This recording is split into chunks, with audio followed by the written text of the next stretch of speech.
right, welcome to another exciting episode of the Speak Truth podcast. I've got Kurt Denning here with me today. And, Kurt, glad to have you again. Yep, thank you. Appreciate having you on the podcast. Yeah. What's in store for today? You got a smile on your face. Yeah, well, today it's got me a little bit nervous. Well, you know what? Today we're going to be looking at atheism. Okay. And, this is really an exciting topic for me. Yeah. I think it's a growing thing. Yeah. I think, atheist, especially here in the West, I Yeah. think. And so I'm really excited to touch on this specific religion, although they would deny that. They would deny that. Yeah. But we can definitely talk about that. So, Pastor, just there's so much to unpack here. Yeah. But can you kind of just start us out with what really even is atheism? Okay. How would you break that word down? And Well, as you can see, I've got notes all in front of me here. Yeah. Thanks to you. Yeah. Or whoever put the questions together. Yeah. But you really can't talk about atheism without secularism. Yeah. Because they kind of go hand in hand. Mm-hmm. And so atheism and secularism are two widely influential, actually modern philosophical worldviews. Mm-hmm. And I say modern is those views have not been around as long as, the Christian faith and right. So forth. And so we'll talk a little bit about that. But, atheism and secularism they would say that they are not an organized right. Religion, but yet a philosophical worldview that is inherently anti-religious. Yes. Is what they would say. So proponents of atheism reject theism and religion. And so I've got a list of defined terms here. And so when I say that proponents of atheism reject theism, for the most part, what is theism? Right. Right? So theism is the belief in the existence of a personal God or gods who are involved in the affairs of the world and interact with humans. Theism also includes the belief in divine being who created and sustains the universe and is actively engaged with the world and its inhabitants. Mm. So a personal God right. who is active in his creation. Mm-hmm. Okay, and so an atheist would reject right. theism. Proponents of secularism also reject the presence of theism, a God who is involved. Right. A secularist would really, and let me be clear with this, a secularist may say that a secularist could be a theist.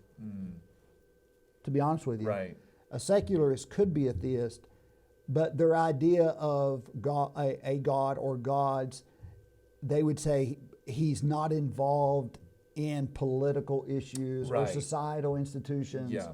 In other words, God should not be involved in politics and secular ideologies. Mm-hmm. That's reserved for religion and the church. Right. Okay, so that's so an atheist would deny that altogether, of course, but a secularist would give forth to the idea that it is possible that a God or gods exist, but yet they're not involved in politics or anything secular. Mm-hmm. And that's the reason that not all secularists profess to be atheist. Okay, some would claim to be either theist or even deist. And the idea of deism, and I'll define that, but deism is the belief in a supreme being or God who created the universe, but he does not intervene. Right. So it's the idea of, if you think about a top, when I was a kid, we used to play with tops. You take them, you spin them, and just sit there and watch the tops spin. Yep. And there's a lot of people who have that understanding of, they think that about God. They think that God initiates creation, he spins the top, and then he just steps back and he watches it run its course. Yeah. And so that, so there would be some secularists who would be deists, and so an impersonal God who's not involved, or a theist, a personal God who is involved. Right. But of course, an atheist would reject the idea of any type of personal God Yeah. or gods. Well, and it really, their theory of evolution really plays right into that. Yeah, and and the idea of, Yeah. God may have started, Yep. he may have, started the process of evolution, but then he just let go, and now nature is just And that's actually kind of where Darwin was at. Charles Darwin. Yeah. It wasn't that he rejected the existence of God. Yeah. He was more of a deist in the idea that God just kind of sets things in motion and steps back and lets evolution take over. Exactly. Right. But there is an estimated about 250 to 500 million people worldwide who profess, Wow. who do not profess any belief in Okay. any form of deity. Yeah. So 500 million. Mm-hmm. This includes 200 million to 400 million in places like Russia, China, Yeah, that and makes so sense. forth. And Yeah. there's actually 30 million residents in the United States Okay. who would say that they don't believe in any type of divine being. And so, when did atheism begin? How did it get, secularism, atheism, where did it come from? Now, there have been a variety of anti-biblical worldviews ever since the fall of Adam. Right. So we can trace anti-God worldviews all the way back to the fall. However, to be more specific though, atheism, secularism really didn't originate until the Enlightenment time. Yeah. The Enlightenment that took place in Britain and continental Europe during the 18th century. So if we're going to trace atheism and secularism back to its origin, then outside of Scripture, then we would trace it all the way back to the Enlightenment. Right. And that's why we would say it's more of a modern philosophy rather than an ancient philosophy. Yeah. But being that it, would have arisen during the 18th century, you had authors and scientists and philosophers such as John Locke, Isaac Newton, Immanuel Kant, Johann Wolfgang, Jean-Jacques Rousseau, Yeah. Adam Smith, and Voltaire, of course. These are all leading figures during the Enlightenment. And what's interesting, though, is none of these men were what you would consider a strict atheist. Yeah. But they were, most of them were deists. They believed in that idea of a God who started things but allows evolution to take over. Therefore, Right. God is not involved. So they held to others held to an unorthodox expression of the Christian faith, which would be not Christian. Right. But what the Enlightenment did, the Enlightenment placed human reason and individualism over and against, religious tradition. Yes. And so, and this supported the spread of, deism, pantheism, and eventually atheism. The Enlightenment in France particularly fueled atheism and secularism in the Western world. So we say, okay, we talked about Europe, but actually how did it get, here in America into the West? And so if we trace it back, we trace it to the 18th century. We trace it back to the Enlightenment in Britain and continental Europe. But what about America? How did it travel over the seas to here? Well, during the Enlightenment, you also, which eventually gave way to the scientific revolution with a materialistic understanding. Right. Not a divine understanding, but a materialistic understanding of the origins of the universe. And as a result, this became more widely accepted in the West. And then you had the publication of Charles Darwin's The Origin of Species in 1859. And then atheists seized upon that as providing, scientific justification for their view of materialism.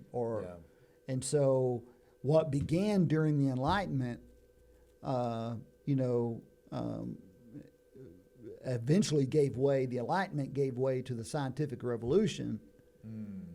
And then you had you have Charles Darwin's publication of The Origin of Species, and then atheists grabbed a hold of that and said, okay, Right. here's the proof of here's our justification for evolution. Right. And so Darwin's work actually fostered the agenda of atheists here in our own country. Yeah. And then eventually you had Darwin, who gave way to Karl Marx. Okay, because Yep. Karl Marx was actually was known as, he took what Darwin taught and applied it. So Yeah. you see Karl Marx taking, Darwin's theory of evolution and actually, making application out of that. Yeah. And he applied it to economics. He applied it to political theories. Yep. And and so you see, so now we get an understanding of where atheist and secularism, even Karl Marx, though, he appealed to Darwin's writings as proof, although Darwin was not supportive of Marx's use of philosophy. Right, so Karl Marx would join the atheistic ideas promoted by Darwin, or the evolutionary ideas promoted by Darwin, and he would couple that with philosophy. And so Darwin would argue against the philosophical idea being partnered with that. But nevertheless, Gotcha.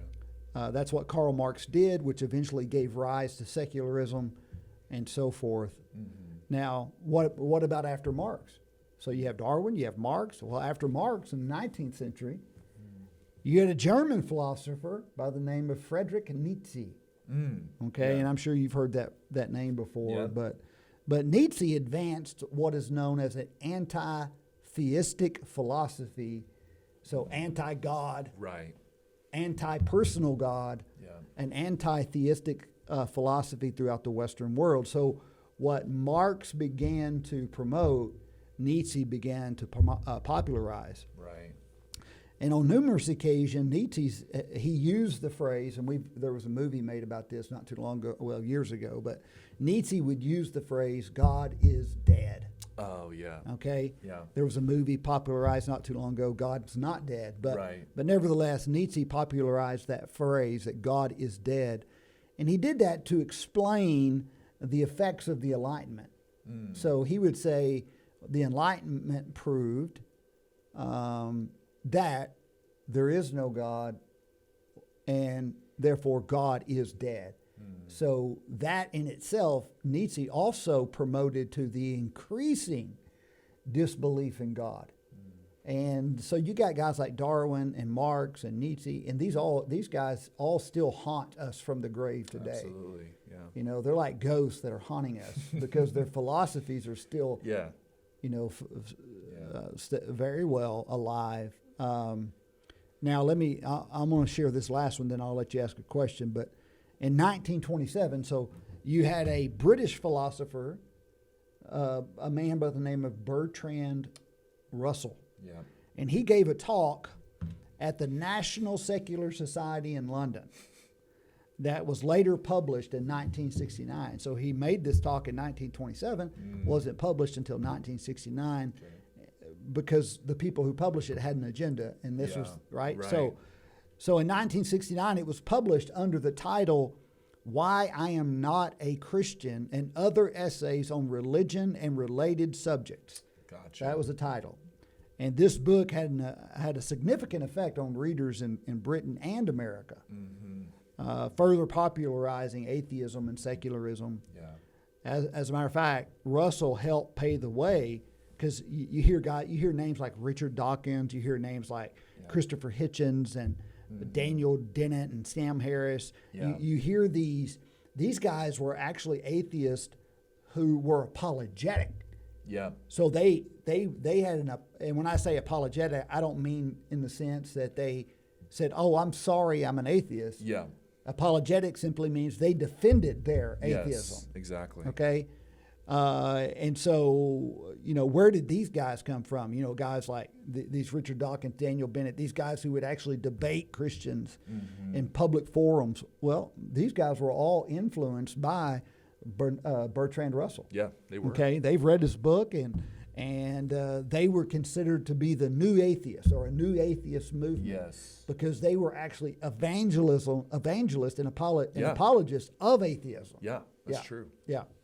So that's where some of those guys, eventually the term secularism was first coined by a man by the name of George Holyoake. And he defined secularism this way. And let me just read the quote. He says, secularism is a series of principles intended for the guidance of those who find theology indefinite or inadequate or deem it unreliable. It places theology, which mainly regards life as a sinful necessity, as a scene of tribulation through which we pass to a better world. So he says secularism is the answer to religion, to those who find it indefinite or inadequate. Or deem it unreliable. Yeah. So anyway, I'll take a break for a moment. Well, and that was a lot, I know. Yeah, but it's helpful though to know a little bit of the historical roots, because like you said, really, although anti-God, type of philosophy has always existed, yet we can trace it back though. We can trace it, and so I think that's helpful. And I think that's cool too. Is like everything that we've studied so far in this podcast, different religions, everything has an origin. Yeah. Yeah, and so even we see here the origin of atheism and secularism, and being more of a modern philosophy, whereas historically people have believed in God, right, or a God in right. some form. As a matter of fact, still, when you go to, when we travel to South Asia or Southeast Asia, we don't have to. The idea of atheism, you go to India and say, do y'all have any atheists here? They're going to look at you like you're crazy. Yeah, exactly. Or and so Africa. Yeah. Exactly. Of course, they believe in some form of a God or some force. So right. Well, I think it's helpful as well that we just kind of clarify for the listener too. Just there are also different kinds of atheism, right? And that's important to understand because not every atheist is a materialist. Not every single atheist is a secularist. Yeah. And so it's important to define exactly what we're talking about because. Really, there are atheists who believe in the spiritual realm, but they just don't. They don't necessarily believe in a God, right? And so we. But what I would believe in some kind of higher power, exactly, but not a personal creator God who's involved in His creation, right? And so, but for the purpose of this conversation, I would like to kind of just, if we can, just kind of talk about. Naturalism or materialism. Those are really synonymous terms, which basically mean that the people believe that that it's just material, that all that exists is material things, that there is no spiritual realm. So I'm specifically wanting to emphasize on those kinds of atheists. What would you say? Like, what are some of the issues with that kind of philosophy of life? And really you're talking about the main beliefs in atheism. Right.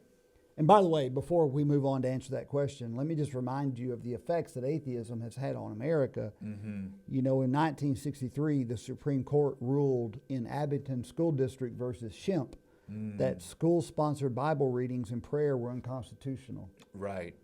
Then you had Madeleine Murray O'Hair, founder of American Atheists, and the woman who brought a companion case, Murray versus Corlett, was an infamous leader to push for the secularization of public schools in America. And so you used to have creation taught in schools. You used to have Bibles taught in schools. You used to have prayer in schools. Yep. And now atheism has taken all that out of schools. And now we look at the condition of our schools today and what's happening to children, and we wonder why. Yeah, so, exactly. Yeah, you take God out, then everything goes to hell after that. So, all right.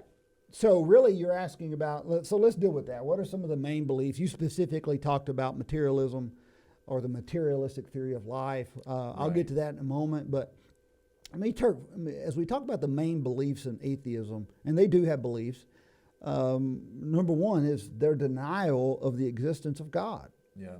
Of the one true God. Yes. So atheism is defined by the intellectual rejection of belief in the existence of gods in general or in a monotheistic God in particular. Right. So but here's what's interesting, that not all atheists are equal. Mm-hmm. Okay, and so let me expound upon that. Many atheists differentiate between positive atheism. I don't know if you've heard these terms before, or negative atheism. Absolutely. Yeah. Yeah. And so positive atheism affirms the non-existence of God. Right. So that would be positive atheism. God does not exist. Mm-hmm. Whereas negative atheism is the lack of belief in a particular God or gods. Okay. Okay, so negative versus positive. Positive would say no God at all. Negative atheism would say, well, a lack of belief in a particular God or God. So negative atheism differs from the related idea of agnosticism, which holds that we do not know whether there's a God or not. So positive atheists would say no God. Negative atheists would say there's lack of belief in a particular God or gods. Whereas agnostic would say, I just don't know. Yeah. You know, with Gnostic comes from the Greek word gnosko. You put awe in front of it. Yep, exactly. And it means no knowledge. Yeah, exactly. So an agnostic is someone who says they have no knowledge of the truth claims of God. Whereas an atheist, primarily, whether they be positive or negative, even a negative atheist, I would say, denies the existence of God. But atheism essentially, or an atheist essentially believes in the logical conclusion of materialism. In other words, that everything exists is made up of physical matter. Okay. Which gives way to what is known as the materialistic theory of life. Right. So most evolutionary theories of origin are linked to an atheist philosophy. So and so they would say, where we would say, God is creator, they would hold to matter. Yeah. Yeah. We did not come from God. We came from matter. Yep. Okay, and we get back to the proverbial ooze, the single-celled organism climbing out of the mire, which takes more faith to believe that than it does in a God who created the world. Yeah, exactly. Now, you got secularism, and secularism, there's no authority but human reason under secularism. Now, all atheists are secularists, but not all secularists are atheists. Right. All atheists believe that there's no authority but human reason, and so there's no God. Whereas a secularist would say, there could be a God. There is, or maybe there is a God. He's an impersonal God, or maybe they even hold to a personal God. Yeah. But he's not involved in politics. Yeah. Yeah. Or any form of societal institutions. Right. Which is wrong. So they would say, no authority but human reason. Human reason for them is the standard for understanding all things. And secularism is basically anti-revelatory. They don't believe in any kind of divine revelation or anything like that. And one of the second major beliefs about secularism is is societal and political neutrality. What do I mean by that? Well, secularism as a philosophy promotes the idea of state neutrality. So accordingly, the state must remain absolutely free from the influence of the church and from religion in general. So secularists reject the idea that the church or other religious institutions should be able to have any say in the state and its institution. So you have people who claim to be Christian, but who function as secularists, and their political servings. They would say, "Oh, I'm a Christian," but not when they go to vote. Not if they're a state legislator or a senator who doesn't make decisions based upon the Word of God.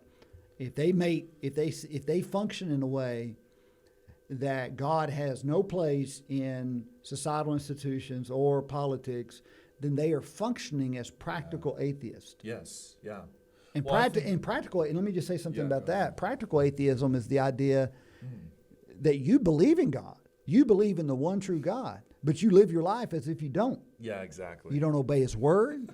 You don't pray. Yep, I was there. Yeah. I was there. Yeah. But so,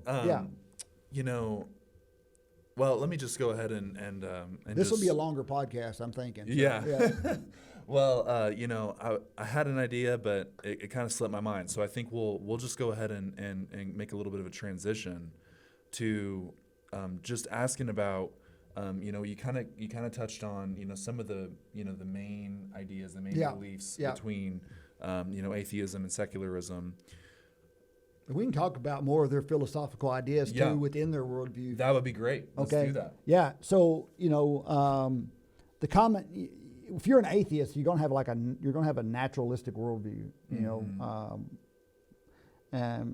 Which means that it's the belief that the natural world is the only reality. Yes. So there's no spiritual world. There's no such thing as supernatural beings, which is what a pure atheist would hold to. And so within that worldview, you have metaphysics. Mm-hmm. Okay? Right. So the naturalist worldview typically asserts that the physical world and all that exists, it exists with no supernatural entities or realms. Mm-hmm. That would be a pure atheist. There's no supernatural entities. There's no realms, no other realms.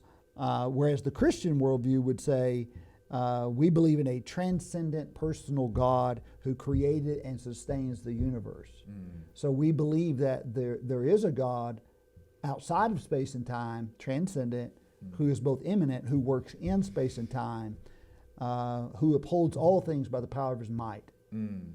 And so then within the naturalistic worldview, you have logic.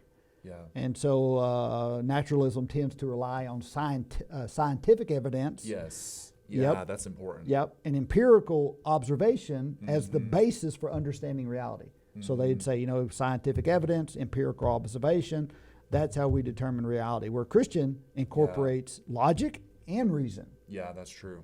They would say, okay, we use logic and reason too, but there's a third, faith.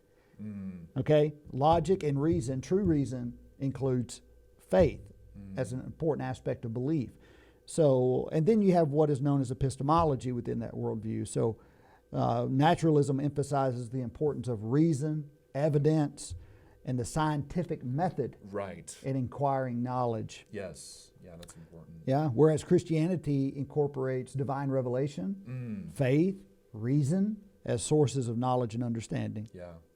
And then you have the ethics that is within naturalism, and which is naturalism would be the atheistic, worldview. But naturalism often derives ethics from human reason, empathy, societal norms, without invoking supernatural sources of morality. Yes, you ask an atheist, where does universal morality come from, and they would say, well, from human reason and empathy. We just look at how we should treat people. And we know what's right and we know what's wrong just from human reasoning. Yep. Whereas Christianity derives ethics from the teaching of God, His commandments, and the example that was set before us by Jesus Christ. Mm-hmm.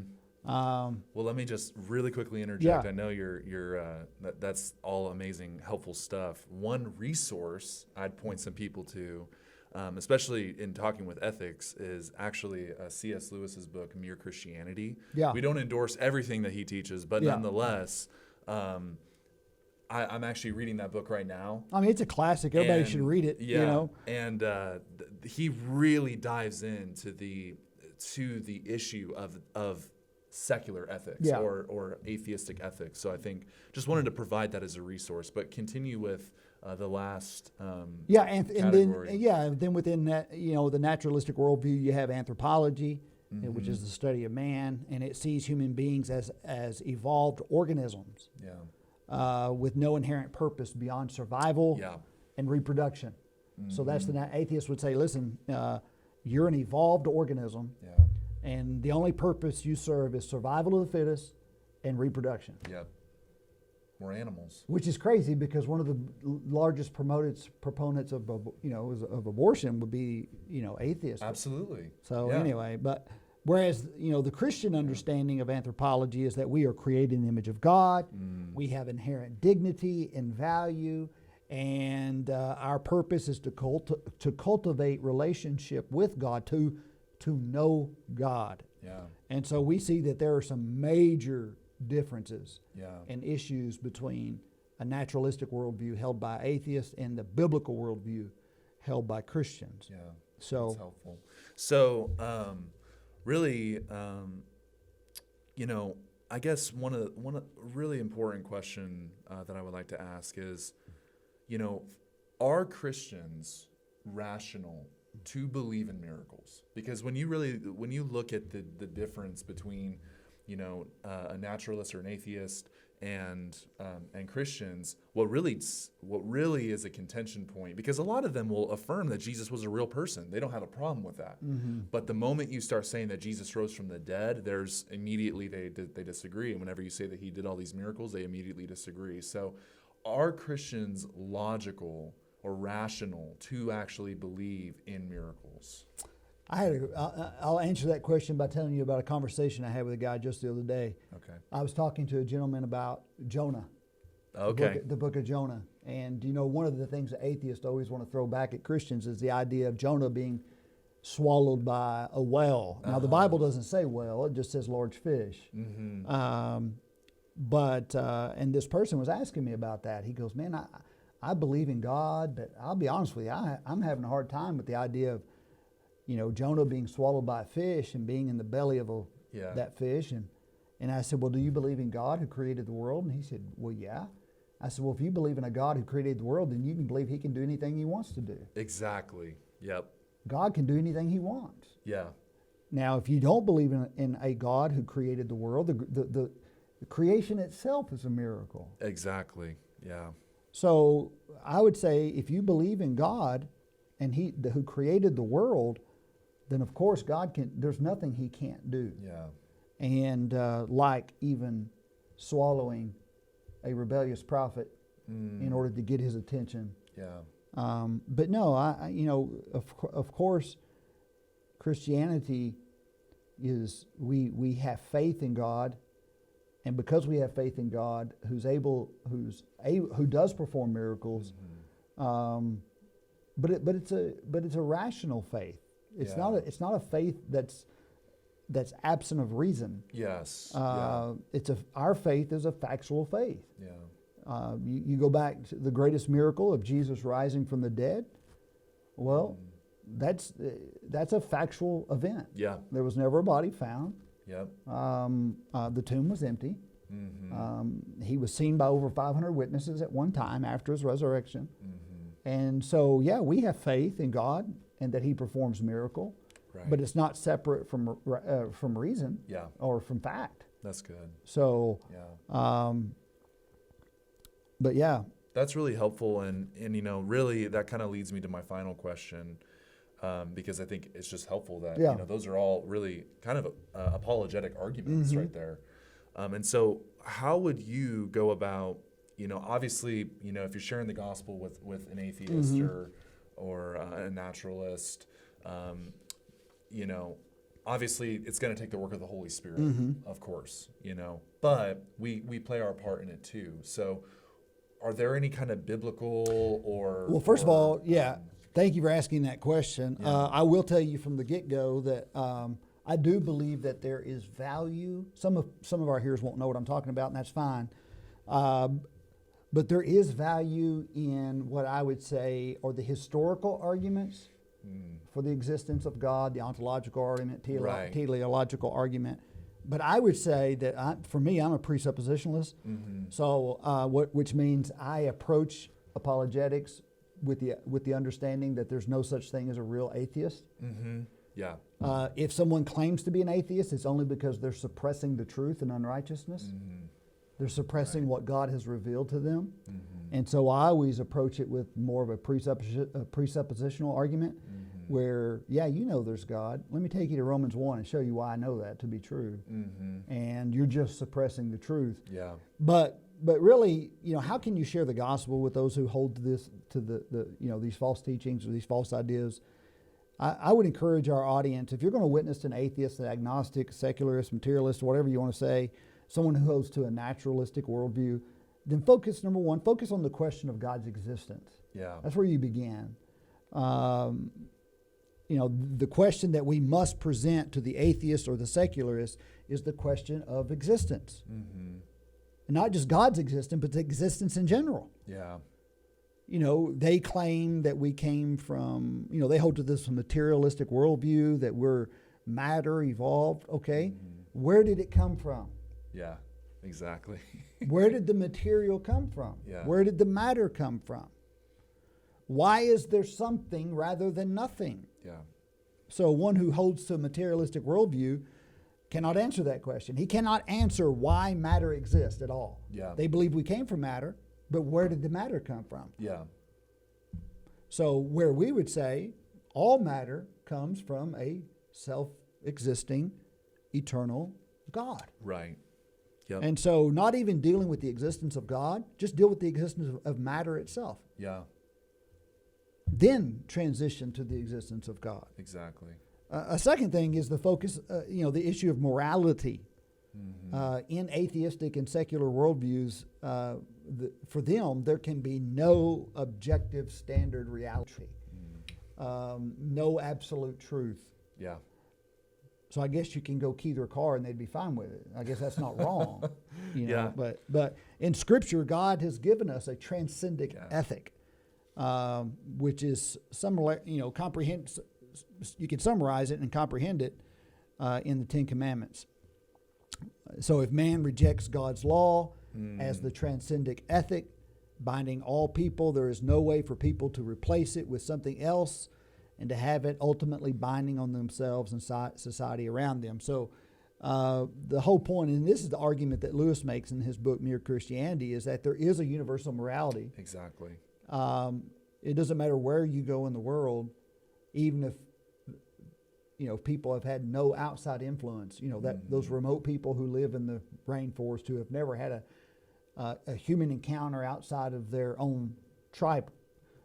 Yet when you go to that tribe, you're going to find that they believe in something. You're going to find a morality. They're going to know it's wrong to kill their children. Exactly. They're going to know it's wrong to murder someone, and they're going to know it's wrong to sleep with another man's wife, to steal another man's property. This is a universal morality that all people know, which points to a universal lawgiver. Exactly. Okay? Yep. And then you focus on reconciliation to God. Man needs to be reconciled to God, and all men need to be confronted with the truth about their fallen condition in Adam. And so this is where the gospel comes in. Yeah. We've talked to them about the existence of matter. We've talked about them about a universal morality. And now we say, okay, and now man needs to be reconciled to God. And just remember that the gospel itself is the power of God unto salvation. We have the truth. The atheist, the secularist, does not. Yeah. And the truth always prevails. Amen. So yeah, that's right. Yeah. You have any other questions? No, I don't. Thank you All for right. the conversation. Well, great podcast again today. Thank you for tuning in. Please like, share, subscribe. Until we meet again, serve the King.